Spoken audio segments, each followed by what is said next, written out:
Assalamualaikum warahmatullahi wabarakatuh. Halo sahabat. Memaafkan orang lain yang telah berbuat zalim memang agak sulit, kecuali orang-orang yang dipilih oleh Allah Subhanahu wa taala, seperti para nabi dan para wali. Tidak salah jika Allah Subhanahu wa taala menempatkan orang-orang yang suka memberi maaf sebagai orang yang bertakwa dan berhak mendapatkan surga yang luasnya seluas langit dan bumi. Memang memaafkan orang lain tidak semudah membalikkan telapak tangan.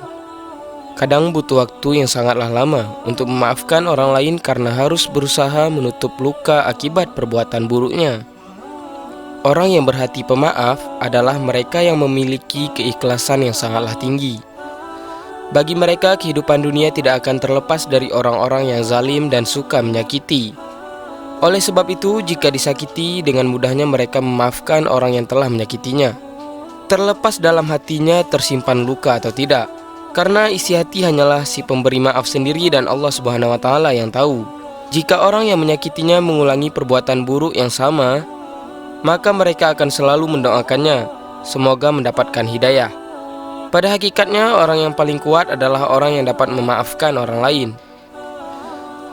Banyak sekali kisah yang diceritakan dalam hadis yang disampaikan oleh Rasulullah SAW tentang keutamaan dan kedudukan orang-orang yang memaafkan di mata Allah Subhanahu wa taala. Meskipun memaafkan harus mempertaruhkan kehormatan dan nama baik di dunia, tetapi Allah Subhanahu wa taala menggantinya dengan yang lebih baik di akhirat nantinya. Kisah berikut ini dapat menjadi bahan renungan untuk kita semua dalam belajar memaafkan orang lain. Kisah ini sendiri diriwayatkan oleh Anas bin Malik radhiyallahu anhu, bahwa suatu hari Rasulullah SAW tengah duduk-duduk santai dengan para sahabatnya. Di tengah perbincangan yang santai itu, tiba-tiba Rasulullah SAW tertawa hingga terlihat gigi putihnya yang sangatlah rapi. Melihat kejadian itu, Umar bin Khattab bertanya, "Apa yang membuatmu tertawa, wahai Rasulullah?" Kemudian Rasulullah SAW menjawab, "Aku diberitahu bahwa pada hari kiamat nanti ada dua orang yang bersimpuh di hadapan Allah Subhanahu wa taala sambil menundukkan kepala. Salah satunya mengadu meminta Allah Subhanahu wa taala untuk mengambil perbuatan baik orang yang ada di sampingnya, karena selama di dunia orang itu pernah berbuat zalim kepadanya." Mendengar aduannya tersebut, Allah Subhanahu wa taala kemudian berkata, "Mana mungkin saudaramu bisa melakukan ini, karena tidak ada sedikit pun kebaikan dalam dirinya. Kalau begitu, biarlah dosa-dosaku dipikul olehnya," kata si pengadu tersebut. Di sini tiba-tiba mata Rasulullah SAW terlihat berkaca-kaca seperti ingin menangis. Beliau tak mampu menahan nangis dan akhirnya meneteskan air mata lalu berkata, "Hari itu adalah hari yang begitu mencekam, di mana setiap manusia ingin agar dosa-dosanya dipikul oleh orang lain." Kemudian Rasulullah SAW melanjutkan kisahnya. Allah Subhanahu wa taala meminta kepada orang yang mengadu tersebut, "Angkat kepalamu."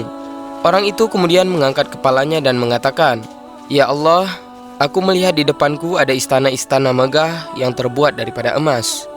Dan di dalam istana itu singgasananya terbuat dari emas yang bertahtakan berlian. Ya Allah, di mana istana yang ditempati para nabi di antara istana-istana ini? Istana untuk orang jujur ditempatkan di mana?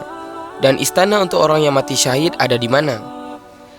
Allah Subhanahu wa taala kemudian berkata, "Istana-istana itu disediakan bagi siapa saja yang mampu membayar harganya."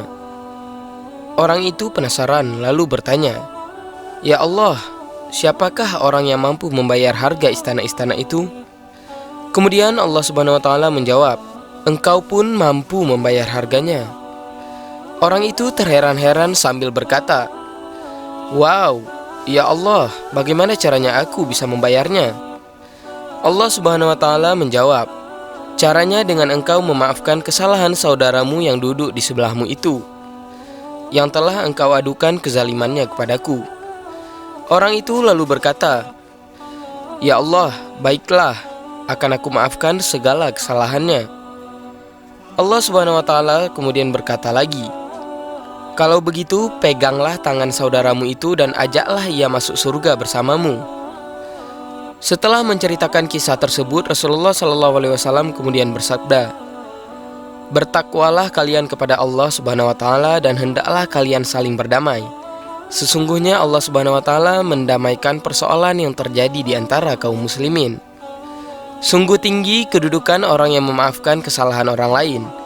Ia mendapatkan kemuliaan dari Allah Subhanahu wa taala dengan memberikan istana surga kepadanya. Inilah yang juga kemudian memotivasi Nabi Muhammad SAW dan para sahabatnya untuk selalu memaafkan orang yang telah berbuat zalim kepada mereka. Karena orang yang memaafkan ternyata memiliki tempat khusus di mata Allah Subhanahu wa taala. Demikian kisah yang dapat saya sampaikan, lebih dan kurang saya mohon maaf. Wabillahi taufiq wal hidayah. Assalamualaikum warahmatullahi wabarakatuh.